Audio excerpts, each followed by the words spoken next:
Babur stands on a hill, looking over snow-covered valleys. At 16, Babur had lost everything: his throne, his city, his kingdom.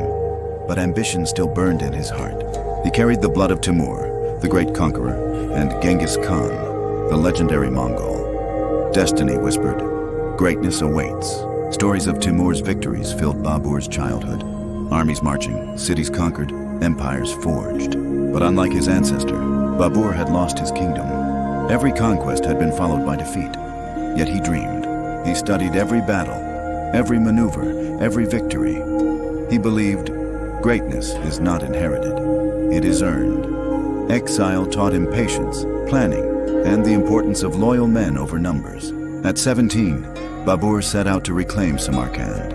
His army was small, loyal, but inexperienced. The journey was brutal: freezing winds, treacherous mountains, hostile tribes. Each step tested their resolve. Maps and dreams guided him. Every town, every river, every hill became part of his strategy. He captured small towns along the way. Each victory strengthened his confidence and resolve. At 18, Babur finally reached Samarkand, the jewel of Central Asia, the city of Timur. At 18, Babur stood before the legendary walls of Samarkand, the glittering jewel of Central Asia. This was no ordinary city. It was the throne of his ancestor, Timur, a symbol of power, conquest, and destiny. For years, Babur had dreamed of this moment, not just to conquer a city, but to prove he was worthy of the blood that ran through his veins. Samarkand was more than stone and gold. It was legacy, and Babur was ready to claim it. For a brief, shining moment, victory felt absolute. The great city stood silent beneath him, its towering walls echoing his name. Against impossible odds, he had taken Samarkand. He had done what seasoned generals failed to do. The young prince was no longer just a dreamer. He was a conqueror, but conquest always breeds enemies. Samarkand was taken, but not tamed. Its defenders fought back with fierce determination. Rebellion stirred within the city's walls. Outside, rivals closed in. Supply lines weakened. Food grew scarce. Victory was slipping through his fingers, and the crown he had just claimed was already beginning to crack. While Babur celebrated his hard-won victory, shadows fell over his homeland. Fergana, the land of his birth, was seized by cunning rivals. Triumph gleamed in one hand, but in the other, loss weighed heavy. For every crown he gained, fate had a price to pay. Timur conquered through fear. Cities trembled at the sound of his approach. Armies collapsed before the battle even began. He ruled with iron will and ruthless precision. Mercy was rare. Power was absolute. His name alone was a weapon.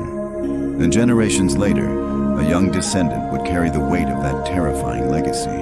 Babur realized fear alone was not enough. Terror could win a city, but it could not hold an empire. Fear created silence, not loyalty. Obedience, not devotion. If he wanted something lasting, something greater than Timur's shadow, he would need more than fear. He would need vision. And generations later, a young descendant would carry the weight of that terrifying legacy. But the world had changed.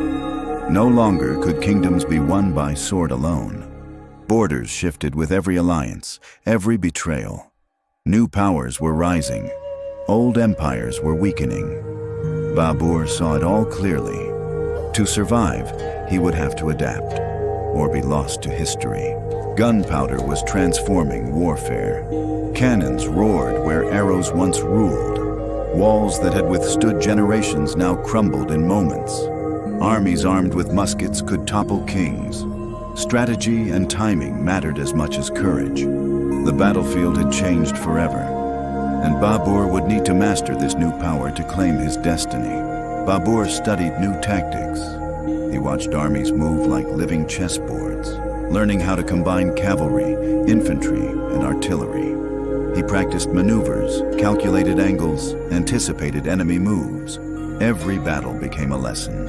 With each strategy mastered, he was no longer just a prince chasing a throne. He was becoming a commander destined to reshape history.